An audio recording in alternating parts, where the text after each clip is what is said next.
বাবা কি? আমার ব্যাগে না কতগুলো খুচরো পয়সা হয়েছে। খুচরো খুচরো মানে হচ্ছে গিয়ে নোট। হ্যাঁ, খুচরো কটা নোট আছে, একটু গুনে দিবি বাবা? হ্যাঁ, দিবি? হ্যাঁ, দেখ তো কত আছে। পারবি গুনতে? হ্যাঁ, পারবি? হুম, আচ্ছা দেখ তো কত আছে। তিন, আচ্ছা আমাকে দাও একটা একটা করে। হ্যাঁ, তারপরে তিন, কত হলো? 20, ভেরি গুড। তিন, কত? 30, হ্যাঁ, তিন, 40, হ্যাঁ। 20, কত হলো?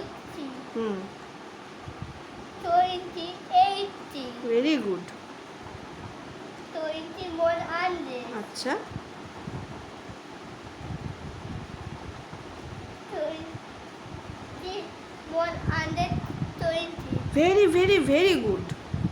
আর 20, 140, হ্যাঁ, 10, 150, বাহ। আর এটা এটা এটা 200. ও সোনা রে।